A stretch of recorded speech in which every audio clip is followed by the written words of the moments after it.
My name is Johnny Earle, also known as Johnny Cupcakes. Cupcakes is not my real last name. If it was, my future daughter would be very promiscuous. So, Johnny Earle's my name. Sometimes I pretend my last name's Portuguese, and I'll tell people it's really Cupcakes, and I will not tell them the truth after that.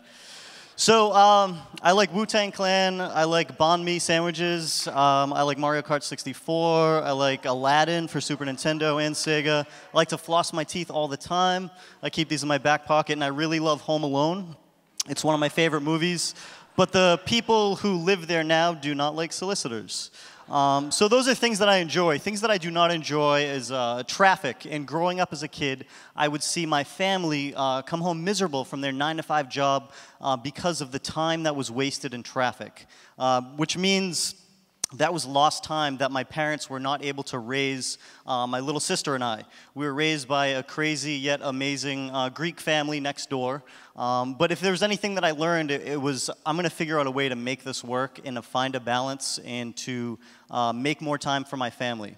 So at a young age, that's me with my toys. Not much has changed. I still have all of those toys, and I can still fit into those clothes. So there's my family, that's me pretending to eat my little sister, and there's my dad's award-winning mustache. So I didn't have too much money growing up. You know, I didn't come from a wealthy family. My mom couldn't afford to even, you know, give me $5 to go get a haircut. So my mom would give me all of my haircuts. This one's good. It's got the no teeth combo. Here's another one. I think that was with the Flowbee. But the cool thing is, my parents raised me to be very acceptant of others and to not really care, not really give a poop what other people think about me. So in this photo, I kind of rolled out of bed and went to school picture day, and that was that. I was very acceptant of others. Growing up, I was friends with all different types of people. I was friends with the jocks. I was friends with the thugs in school. I was friends with the yearbook club. There's my little sister and I. She's my best friend. And I now get to work with my sister every day. So it's a very simple phrase, but I try to say it as much as possible. Do more of what makes you happy. Unless it's prostitution or heroin, do more of what makes you happy.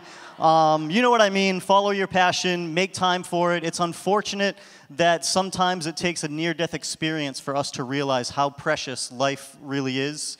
And and I think that's a line that a lot of us have been talking about here at the event. So do more of what makes you happy. That's what I started doing. I started small. I still am small, but I started selling lemonade. I graduated having yard sales when my family wasn't home. I would sell their stuff. I'd sell my sister's My Little Ponies and my dad's old tools. I thought just because they were old, he did not use them anymore, but that was not the truth. That failed, but I kept going. No matter how much I failed, I kept going. Around Halloween, my friend Brian and I would set up a haunted house in his backyard, and we would charge $1 for a ticket. I invested in a snow shovel. I knew I didn't want to shovel snow for the rest of my life, but sometimes these mini projects really help you get some people experience and just some organizational experience, and I began shoveling snow. I knew I wasn't going to do this for the rest of my life. Even though I could barely push this snow shovel, it worked out to my advantage because people felt bad for me, so they gave me extra money. Summertime rolled around, so did I. Grew up in Massachusetts. I went up and down Nantasket Beach with my bony adolescent arms, illegally selling drinks. Even the town police were not that upset because they were excited that this little kid was making something out of nothing. Somehow I got into magic. I was 8 years old. I started 16 businesses before I was 16 years old, and this was one of them. This was my favorite. 8 years old, I was doing magic tricks at birthday parties. I would get paid $20 every half hour to make people smile. And I think that's when I realized that you can really find something that is a part of your personality and that you can enjoy every day. I stopped doing magic because everybody would guess my tricks, so I told myself I was going to be a baby magician someday, and I would only do magic at babies' birthday parties.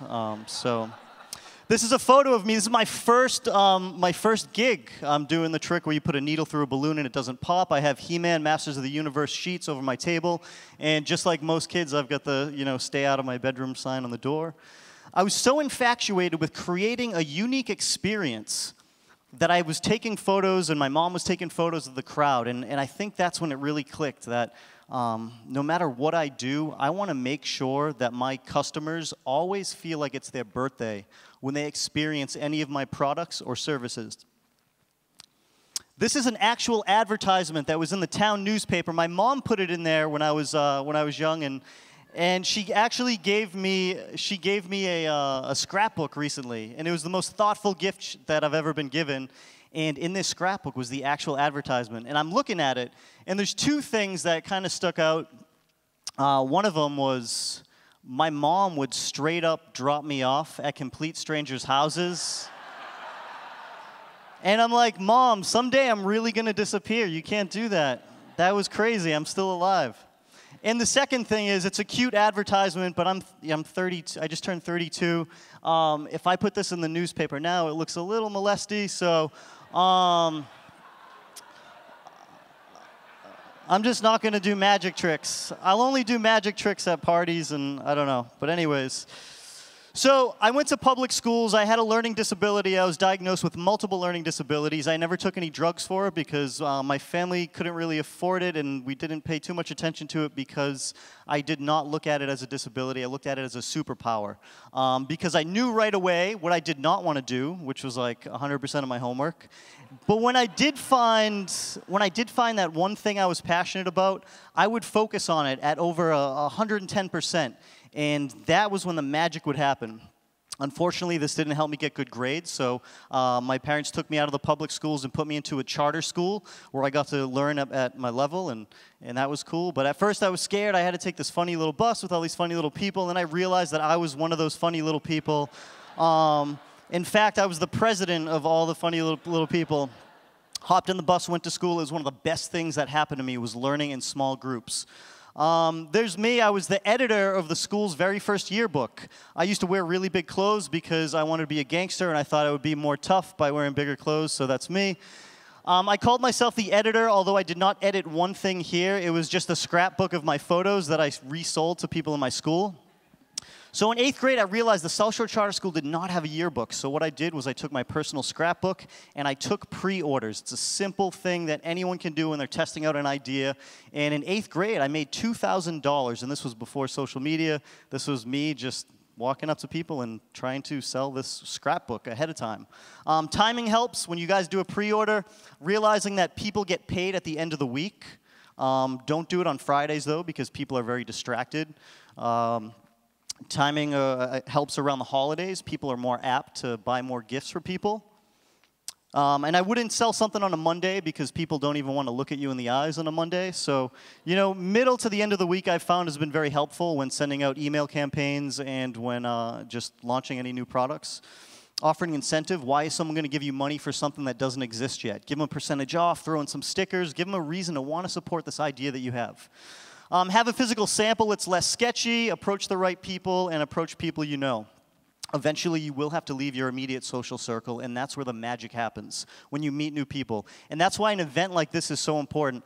I had a few conversations today and yesterday that are probably going to change the way that I do business for the rest of my life. And those conversations were like 20-minute conversations. But I left my comfort zone, and I went out to lunch. I went out to coffee with a few different people. So definitely support these events and try to meet new people. And that was one of the big things that really helped me grow my 16 different businesses that I started before I was 16. I was selling yearbooks at $20 each before they existed. I made a calculated risk when I was going to pay for my yearbooks. I was using other people's money, and I made a $1,500 cash profit in 8th grade. Unfortunately, the school realized how much money I made. They decided to make a yearbook. So I had to do something else. I was a class clown. Pee Wee Herman was one of my biggest role models before that whole movie theater thing. But I love playing pranks on people. After all, I own bakeries that don't even sell real cupcakes. So I decided to buy pranks. I used to go to this one joke shop so much that the owner sat down with me and he said, "Listen, kid, how would you like it if I told you you could get 144 whoopee cushions for the price of 4 retail whoopee cushions?" I was like, whoa, that's a lot of whoopee cushions. I don't know what I'm going to do with them all, but that's a great deal. That day I learned about wholesale. And I went home with 2 catalogs, Rhode Island Novelty and Oriental Trading Company, and I ordered 144 whoopee cushions. Next week, went to school, continued pranking people like I usually do, except this time, I could say, that could be yours for a small price of $4.99. And most people would give me the middle finger because I embarrassed them in front of the whole school, and everyone thought they pooped their pants. But I did sell 4 whoopee cushions. I did make my money back, and anything left over was profit. Unfortunately, not everyone was buying these whoopee cushions, so I had to give them out for the next couple years for birthdays, Christmases, Valentine's Day. Everyone in my family were placing bets if I was going to give them a whoopee cushion again. But then what I did, I came up with a really cool idea. So at lunch, I would trade my whoopee cushions with other people's snacks. And then I would take their snacks and I would resell them to other people.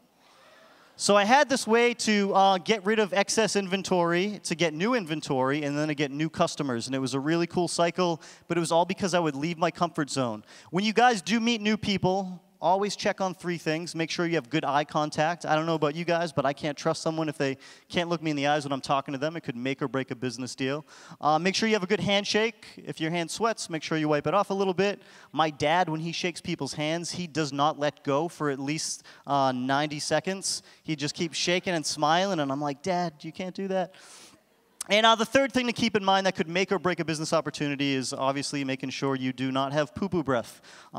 Those 3 things could really help you. So I was paying attention to those things, leaving my immediate social circle, meeting new people, and taking chances and following my gut and not quitting anytime I'd fail.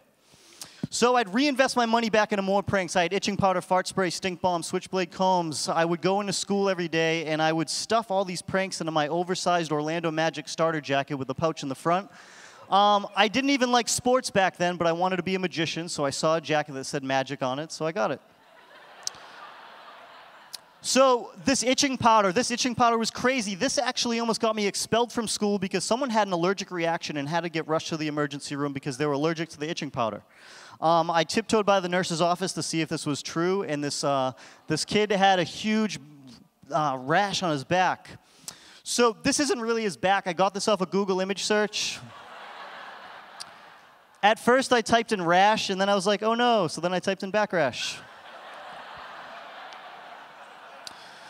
So I got suspended from school, and I had to come up with something else to sell. And since all of my friends at the time were selling drugs, I decided to sell candy. Now that I'm introduced to the world of wholesale and I have a customer base and I'm pretty outgoing and not afraid to talk to anyone, I started buying candy and reselling it. In fact, I was making more money than the school store did, so I got in trouble and I had to stop selling candy. I'd come home every day with a backpack full of cash and candy. Even my drug dealer friends were like, yo, how much money did you make? And I was like, guys, you actually bought most of the candy from me when you had the munchies. They were my #1 customer, but they would forget that pretty frequently. Yeah, so I've actually never drank alcohol before. I've never tried any drugs. I listen to gangster music. I love listening to people rap about drugs, but I've never tried it. I like the smell of marijuana because it reminds me of my childhood. I've almost bought it to burn as incense, but instead I bought sage, which also wards off evil spirits. I've never drank alcohol before, but I've purchased beer just because I like the cool labels and the typography. Although I was around a lot of this stuff growing up, I think I would see firsthand what I would want to do and what I did not want to do. My dad also drank a lot when I was younger, and I think that was one of the things that kind of, put me over the edge or not over the edge. And I decided to just be this funny, goofy kid. When I go to parties, I'll just do magic tricks, and when people are wasted, my magic tricks look way cooler. So I will say the amount of money and time that I've saved over my entire life by not going out on Thursdays, Fridays, Saturdays, recouping Sundays and half of Mondays, those are 5 days a week that I was able to operate at 110% just about every week, and it allowed me to have room to fail financially and with my time. Your time is the most valuable thing that you have. It's more valuable than money. So try to, put a little bit more hours into whatever it is that you're passionate about, because I promise you will get back whatever you put in. So one of the requirements to graduate from the South Shore Charter School was to get an internship. I flipped through the telephone book, didn't realize how valuable these were. Construction company, it wasn't really for me. There was an escort service, I didn't know what that was, so I called the number and hung up real quick. There's a plumbing company. I like to make a lot of poo-poo jokes, but I don't want to be a part of the poo-poo police. I'll tell you real quick, though, what's brown and rhymes with Snoop? Dr. Dre. And then I found a place that prints T-shirts. This was great. I found something that I was passionate about. I could get extra credit. I could get hands-on experience. When I go get a job in the real world, I have actual experience. So I learned about job shadowing and interning and volunteering and how important those could really help you out throughout life. So learning hands-on, it's key. It's key for me. I kept focusing, starting other businesses. I was a DJ at one point. I'd sell glow sticks around Halloween and around 4th of July. I even sold Tupperware at one point. I was the only male that did this, and I was the only 17-year-old, 18-year-old that was hustling Tupperware. It got a little cultish, so I stopped doing it. So I kept cutting back on things. I love video games, but I had to cut back. I love watching TV. I had a girlfriend at that time who was not super supportive, and I realized that I have to build a foundation for my life before I take on the responsibilities of another human's emotions. And that was a very difficult thing to realize. When I broke up with my girlfriend, I was very sad for a week, but after that week, I was like, whoa, look at all this money I'm saving. This is crazy. And then I started a bunch more businesses, so that was cool. And then again, partying. I don't party, but when I do go to parties, I'll bring Oragel with me. Oragel's the stuff that makes your mouth numb when you have a cavity. It's almost like a gel format of Novocaine. When my friends aren't looking, I'll put this on the edge of their drinks. And by the time they go hit on a cute girl, they start drooling down their numb face. You could pick this up at CVS, Rite Aid, Costco. Just make sure nobody's allergic to it. So I tried out college for a little bit. It wasn't for me. I had too many ideas. And as an entrepreneur and a business person, I realized that school was a business, and it's really good if you know what you want to do. But if you're going to float around, it's a very expensive thing to do. And I decided to at least take a break to figure out what I was passionate about so that when I do go to school again, I could really push myself. So I took a small break. My parents were super supportive, and I bought a pin-making machine off of eBay for $130. It makes these little pins, buttons, badges. This has made me hundreds of thousands of dollars to this day. I would sit home, watch Cartoon Network, make pins for other bands, and I would just sell them at concerts and whatnot. This was going great. I kept positive. I ended up teaming up with a friend of mine. Things didn't work out. Our relationship was almost sacrificed because money makes people funny, and when you start a business with a friend, it's a very delicate situation. So keep the communication open and clear. But I kept positive. While my friends were at parties hanging out with cute girls, I was at Joann Fabrics hanging out with really cute old ladies. I would go up and down the fabric aisle, and I would buy fleece fabric that was on sale for $5 a yard or $3 a yard, and I would get a pizza cutter. I did not know how to sew, but I knew how to cut pizza, so I would cut this fabric. I'd make scarves. For $3, I could make 3 scarves that I would then resell at $30 a piece, making $90 and $87 profit. This was going great. I had these sold all through stores throughout Massachusetts and New England. Eventually, summertime rolled around, and I had to come up with something else to do. I also had to get a real job because I did not have health insurance, and now that I was out of school and growing up a little bit, I had to think of these things that I did not think about before. This is the car I used to drive, nothing wrong with it. It got me from point A to point B. I worked at a record shop, Newbury Comics in Massachusetts. That's where I got the name Johnny Cupcakes. There's no meaning behind it. My name's Johnny. Every day I went into work, my goofy coworkers would call me Johnny Appleseed. If I was late for work, they'd call me Johnny Come Lately. And Johnny Cupcakes came out of nowhere, so I put it on some shirts as a joke when I was getting T-shirts made for the hardcore band that I used to be in. And I wore it to work, and the most incredible thing happened. All these slightly miserable people that used to walk into my work and never make eye contact with me, they started smiling and laughing and saying, "What is that? What's Johnny Cupcakes? Is that a bakery? Is that an adult movie store?" I'm like, "No, it's just a T-shirt that I made." But it would make strangers smile, and it would make them curious. And this was incredible. I found another business where I could make people laugh and smile. I could also play tricks on people. And I could make a couple extra dollars and maybe get my car fixed at some point. So this was going great. I began poking fun at pop culture, replacing popular icons with cupcakes for no reason whatsoever, just to have fun and to make more strangers smile. He's pooping out cupcakes.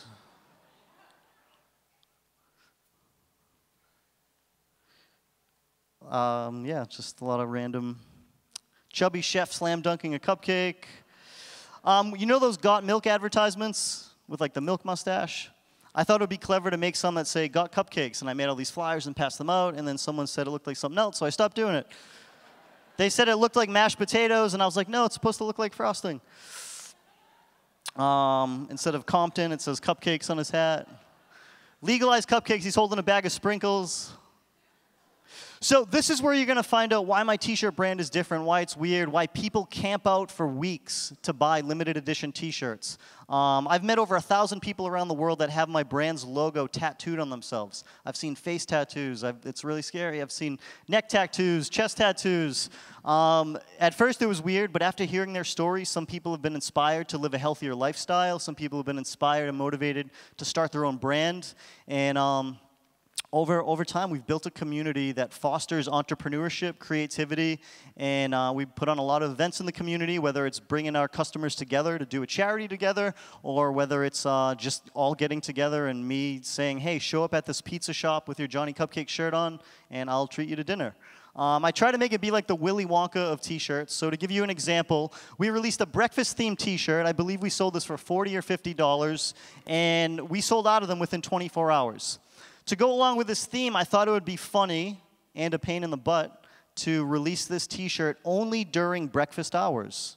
You know how frustrated you feel when you can't get a breakfast sandwich because it's 11:01 and the toaster's off? It's the worst. But we talk about that frustration, and people will talk about my brand if I give them this like kind of obscure but not so obscure experience. So we sold these shirts only in the morning. It generated a lot of word of mouth. People were talking about it. And not only that, but we gave out real breakfast with every T-shirt purchase. We connected with our customers in their mind, in their hearts, because they met some of their best friends that day and significant others, and we connected with their stomachs. We've done other events. We've done collaborations. Marilyn Monroe's estate reached out to us to do a shirt for her birthday, so we replaced her mole with her beauty mark with a little teeny cupcake. We've done some stuff with Looney Tunes, with Sanrio, Bicycle. This was one of the biggest collaborations that we've done, and it goes to show the power of collaborating with the right brands. You don't have to collaborate with a big company, but as you start doing collaborations, the best thing that you can get out of collaboration is the cross-pollination. Someone else's customers and fans learning about your company and vice versa. Hello Kitty posted this on their Facebook fan page that had over 10 million fans at the time. They all went to our website crashed. People camped out in front of our stores, and I think we did like $250,000 in sales in 24 hours. We thought something was wrong. We thought something was wrong. It was the craziest thing ever. Of course, there's licensing fees and all this other stuff, but that really showed us how important that that the right collaboration can be and how successful it could be. So later on, we decided to work with the Ninja Turtles just before their new movie came out. They called us up. I was actually talking to someone from their licensing department named Donatello. I was like, are you serious? I thought someone was joking with me, but it was crazy. So we just put our twist on these. Again, we try to bring out the kid in everybody through our graphics, and we try to bring out the kid in everyone through these obscure events that we put on. To go along with creating a unique experience for this collaboration, we thought we'd bring the Ninja Turtles out themselves to surprise the customers that were waiting in line for T-shirts. And they're never going to forget that day, and people that were on Carnaby Street near my London shop were also taking photos and asking about the brand. I like to look at collaborations as it's almost like a cover song. You hear a song on the radio that you recognize. You go out and buy the album. Most of the time you do not like the album, but sometimes you do. And it introduces you to a whole new world. So someone might be walking by my T-shirt shop, and they're either mad at me because I don't sell real cupcakes or whatever the case is. But if they see Ninja Turtles and it connects with their childhood, they might go in and give my brand a second chance. And that's where a good collaboration can help, is bringing in those new people that may not have heard about your brand. We've done some stuff with Nickelodeon and recently with The Simpsons. We released T-shirts in giant cupcake mix boxes, so you had these souvenirs to hold on to. Nutrition facts on the boxes and everything. And each set had their own things. Homer socks. Krusty's cakes. He says, I heartily endorse this event or product. And there's worms coming out of them. So this was real fun. This was a dream come true. And it goes to show, all you have to do is put yourself out there and have fun and give people a reason to talk about your brand or idea. So we even had Duff energy drinks, cupcakes with donuts on them. Homer came out himself. And my mom even dressed up like Marge Simpson. So my concept is strange, but strange is good. Strange is important. It gets people talking. It separates you apart from the rest. Just about everything in the world has been done before. People have hosted events. People have given lectures. People have started businesses. People have done photography. People have done design. People have made music. So to stand out in this world full of distractions and to make a complete stranger really want to stop in their tracks, to not only check out what you're doing, but to leave their comfort zone and to even talk about it with other people, we really have to load up our ammunition of creativity to give these people a reason to talk about our ideas. So I like to always have at least 12 things that separate an idea, a project, or an event from everybody else. And that's my goal anytime I'm working on something. So, for instance, there's Kiss the Band. You may or may not like their music, but we all know about them because they put on this experience. Mario Brothers, weird concept for a video game. It's a plumber that's rescuing a princess in the sewer. It's the most recognized video game franchise in the world. Ninja Turtles, they eat pizza in the sewer where there's poo-poo floating around, but we all know about them. Rainforest Cafe, raise your hand if you've heard about Rainforest Cafe. Anybody? Keep your hand raised if you really love the food there. All right, 100% of us all got diarrhea. I'm just kidding, kind of, not really. But now we know why they call it Rainforest Cafe. But on a serious note, we all know about the Rainforest Cafe because they create the most bizarre experiences. They take their advertising budget and they put it into building unique experiences, which in turn gets other people to do the advertising for them. And that's what we do at Johnny Cupcakes a lot. We will put our advertising budget back into the brand. And that's what I've been doing for the past 13, 14 years. So before all the success, I'm 19 years old, living at my parents' house. I'm in a hardcore band, touring around, selling T-shirts out of my suitcase, traveling, trying to figure out what I'm really passionate about. I began selling more shirts than the band was selling merchandise. I even supported the band a few times more than our record label did at the time. But at one point, I decided to take a risk, leave the band, do my first trade show. I got my stuff in stores, my T-shirts in stores in Japan, Italy, Australia. And then I decided to take a break, and I wanted to create my own experiences, my own retail environments. So I took a break. Went back to the drawing board. The best thing that I took away from the trade show was high-fiving, networking with new people. So I like to say, meet strangers unless they drive a white van. It's really important. So I went back home. I ripped up a lot of these orders. I decided to go independent, and my parents' house was filled with boxes of T-shirts. You had to play Tetris with cardboard boxes of shirts to get to the bathroom, the refrigerator.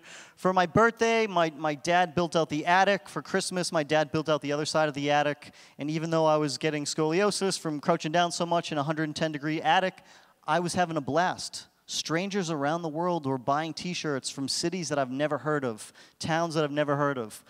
This was going great. But at one point, I didn't really consider packaging and the importance of packaging. People were getting T-shirts in the mail that had cat hair on them, people who were allergic to cats. My family's cats like to sit on new things, and that's just how it goes.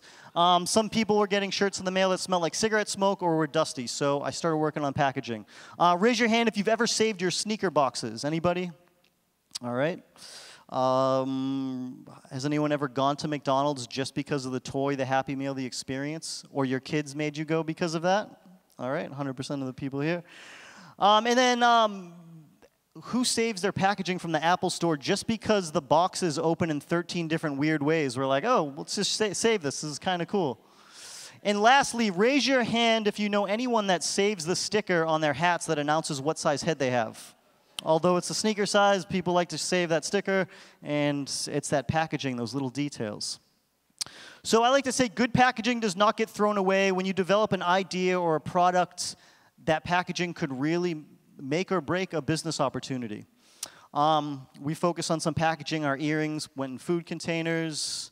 We even put nutrition facts on the back, little things to get people to talk and take photos. When you purchase a shirt from our stores, or even here today, it was so important, although it costs more money and time to bring these to Atlanta from Boston, this packaging makes people feel like a kid again.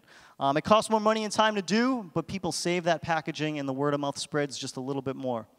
We've done ice cream themed shirts that we sold out of ice cream containers that we made from scratch, that we sold out of ice cream trucks that we rented, where we give out real ice cream with every T-shirt purchase. Even oversized push-up pops with rolled-up T-shirts.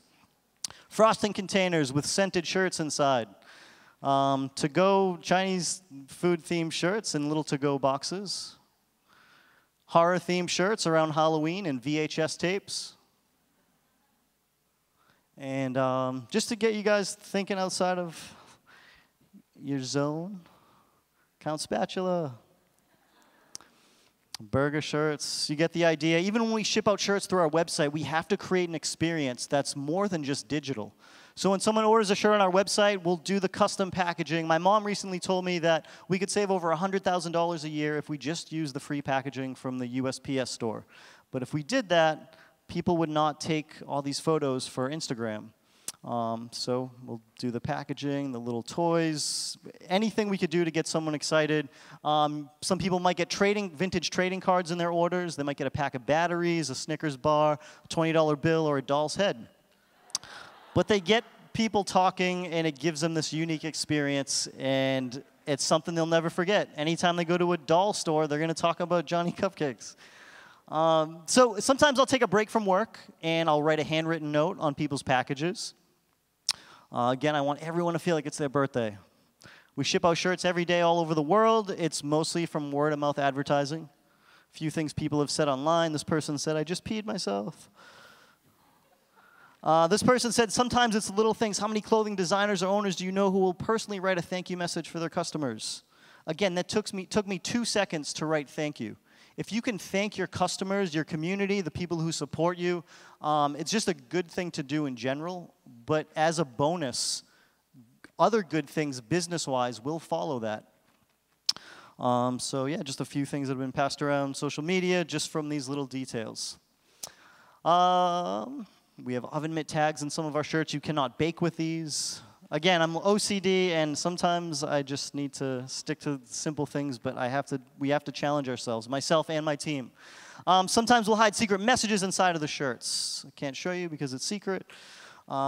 Developed some packaging. Again, we want to keep reinventing ourselves. There's a lot of stores opening up where we have stores, and how are we going to get people to talk about the brand? We did rolling pins that were hollowed out, and you pull out your shirt from inside. It's a cool idea until you realize you do not make cupcakes with rolling pins. So let me fast forward a bit. So real quick, I want to get into your business card, your resume, your website. These are all extensions of your personality. If it looks and it feels just like everyone else's, you might lose a business deal. You might lose someone reaching back out to you. A few examples. Here's a wooden business card. I'd probably get this done if I was a carpenter. Here's a clear one, a miniature one. This one's cool if you're starting a clothing line. And this one really stands out. My first business card was on the back of a Home Alone 2 trading card, and I just wrote my name and number. It was really ghetto, but it was different, and it made people remember me. Unfortunately, they remembered me as the trading card guy. So again, before the success, moved out of my parents' house. Shirts kept smelling like smoke, getting cat hair on them. I opened up my first store in my hometown. It was $700 a month on rent. I thought I was getting a great deal, but you actually get what you pay for. And although I was saving a lot of money, I was not making a lot of money because I'm right by a playground and a gas station. But it really helped me grow my brand and test things out. Built a community around the brand. People were getting the tattoo. It was crazy. Even this guy, I was going to give a lecture in Denver, Colorado. Out of all the people I sat next to, this random kid had a tattoo. And he didn't recognize me, but he recognized my shirt. And he said, "Oh, I love Johnny Cupcakes. Check out this tattoo I got." And I said, "Cool." I'm just kidding. I made the risk. The turning point in my life was opening a store on Newbury Street in Boston, taking that risk. I went from $700 a month on rent to spending more than $700 a month on rent to spending more than $7,000 a month on rent without any investors and not knowing what I was doing, but I had that gut feeling, and I had to do it. I got to spend time with my dad. My dad's actually been sober for the past 10 years, and it's like he's a brand new person. It's unbelievable. And getting to spend this much time with him with my business is one of the other big rewards that comes with having a company. I was so excited to work with my dad. If you look close, I look a little too excited.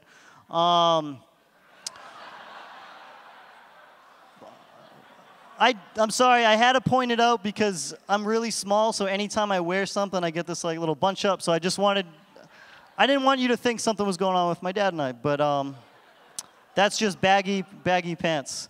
Anyways, the opening day, 400 plus customers lined up forever. Line wrapped up and down Newbury Street. It wasn't even a single file line. It was with no traditional advertising. It lasted all day, all night. We made more than 3 months' rent in one day. Even kids that used to make fun of me were in line with money. If I could go back in time, I probably would have put itching powder inside of their T-shirts. People will make fun of you. They will put you down. Some people are not happy unless they have something to complain about. And it's very important to surround yourself with people who are going to push you to be a better person. Eventually, I had to let go of some of my friends and move on. But yeah, you gotta keep positive. Inside the store, I could have saved a lot of money by buying inexpensive displays at IKEA, but if I did that, yeah, I'd save money, but my store would look like every other store in the street. So I went all out. I spent all the money I had and didn't have, and I set my store up like a bakery. I even hid vanilla-scented car fresheners so you smell frosting when you go in to buy a T-shirt. We display shirts in refrigerators, and every day people come in saying, wait a minute, you guys don't sell cupcakes. We have terrible reviews. I'll read one for you. This is not Cupcake Shop. Overpriced T-shirts and not even one cupcake. Only when you paid for parking and enter the store, you realize you wasted your time, comma, capital O, on the storefront. They have signs galore. Freshly baked, no sugar. Not even one sign say they sell cloths. No cupcakes. They think it's clever? Nope. Well, two things. One, we have the guy's name if we need to look him up. And two, I'm definitely going to make T-shirts with his review on them and sell them.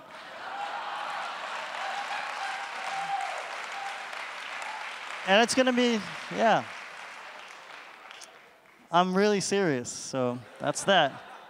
So the best thing happened. I was able to hire my own mom full-time, the person who sort of inspired me to be an entrepreneur and to figure something out in this crazy life because she was commuting to work all the time. Now my mom's the CFO of my company. I get to see her every day. She's a part of the garden club. She's on a bowling league, and I feel mentally healthy. And sometimes you might make decisions that may not be the best financial decisions, but if you can follow your passion and get that mental success, it really affects every part of your life, even your health. It's very important to make time for it. Over time, I've built a positive team. It's not just me. I have an amazing team of people. We all work together to bring these ideas to life, sort of like the Brady Bunch. There's a dark alley. When I was 24 years old, 24, 25 years old, my company turned into a multi-million-dollar company. I thought only movie stars could get that much money. We did it without going the traditional route. We did it with being independent and trial and error and teamwork and being positive. I finally moved out of my parents' house, or else I'd be spooning with my laptop forever. And I bought my first home. It used to look like a haunted house, but I was able to hire my dad to fix it. I love Christmas, so I put Christmas trees everywhere. And I used to not be able to afford to play a lot of video games at the arcades. So I finally saved up money, and I made an arcade in the basement in a non-Michael Jackson way. But it's not about the money, it's about being happy doing what you love. And when you find that passion, you find that thing that you love, it really affects every part of your life. My name's Johnny Earle, also known as Johnny Cupcakes, and I believe that real success is being happy, doing what you love. Thank you very much, everybody.